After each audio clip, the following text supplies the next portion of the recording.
Bavukanyi bakunzi b'Imana mwese mukurikirana ibiganiro vya Radio Maria Burundi, ijwi ry'Imana iwacu, ijwi ry'Imana iwanyu.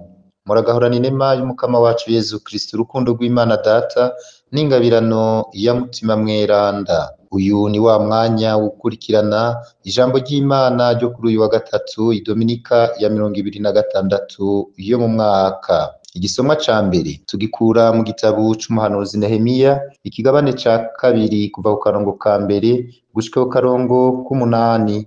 Izaburi ni izaburi 136. Inkuru nziza ni inkuru nziza ya Yezu Kristu nkuko twayishikirijwe na Luka Mweranda, igabane c'icenda kuva ku karongo ka 57 gushika ku karongo ka 62. Yaga Mukama umusazi wawe arumviriza.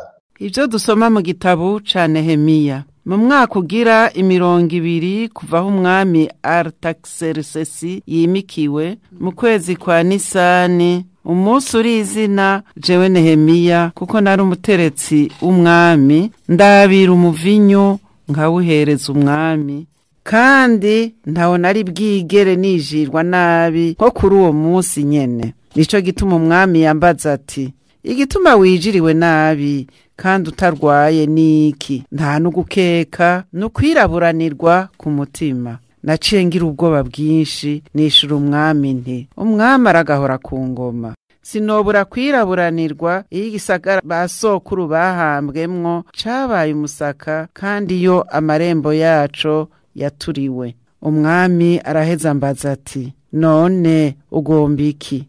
Nsaba Imana nyenijuru, ndaheza nishura umwami nti, niyawe umwami abishima, kandi nimba ngira ubutoni mu nyonga zawe, ndagusavye uruhusha rw'ugenda mu ntara ya Yuda, mu gisagara kirimwo imva ya basokuru, ngo nsubire gucubaka.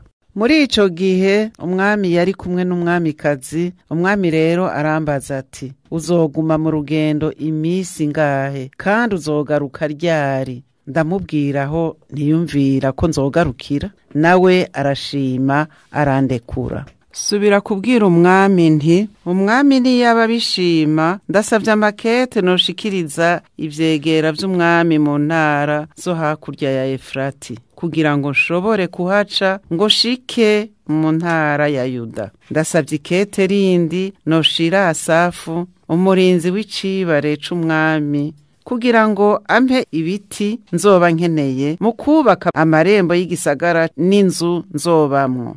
Umwami arabinyemerera, kuko nari mpagarikiwe n'ikiganza cuzuye ubuntu c'Imana yanje. Iryo ni ijambo ry'Umukama.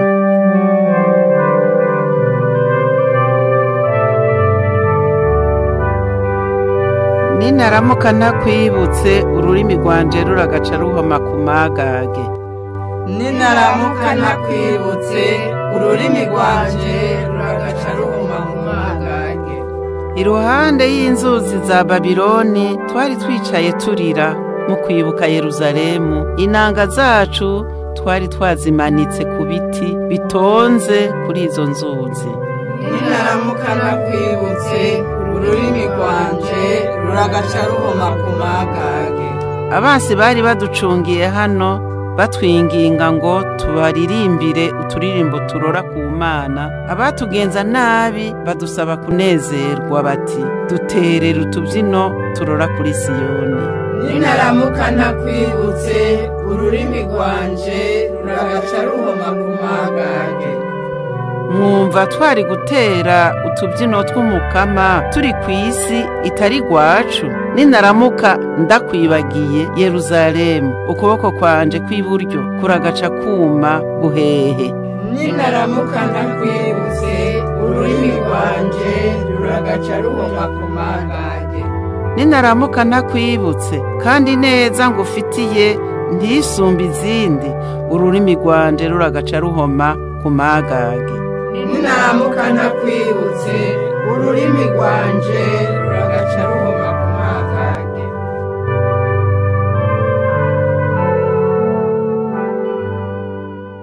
Aleluya, aleluya. Nyigisha Mukama inzira zawe, undongore mu kuri kwawe. Aleluya.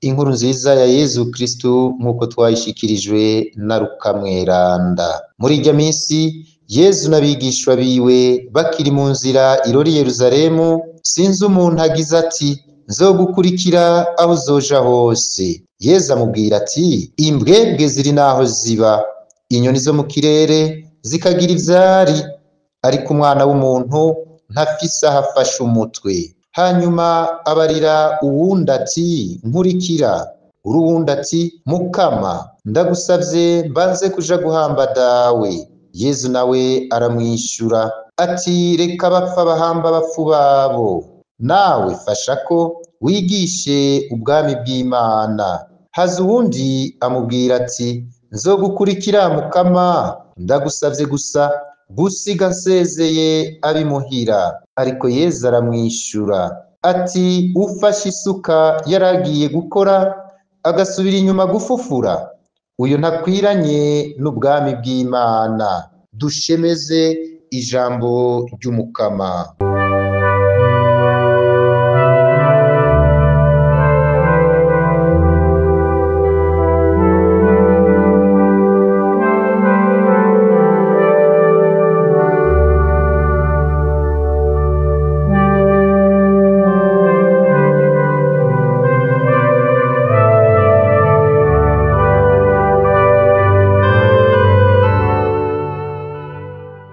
Bavukanyi bakunzi b'Imana, uyu munsi ijambo ry'Imana riduhamagarira kuzirikana ku gaciro ko gukurikira umwigishwa wa Yezu Kristu, nico vy'ukuri bisigura kwitaba umuhamagaro w'Imana. Tuza kubizirikana mu kwisunga ishusho zibiri dusanze muri ibi bisomwa dushikirijwe. Ishusho ya mbere Nehemiya tubona mu bwuzure bwa mbere, hamwe rero n'abigishwa ba Yezu nk'uko tubisanga mu nkuru nziza. Ishusho ya mbere Nehemiya. Mu gisomwa ca mbere Nehemiya ari imbere y'umwami Artaxerxes.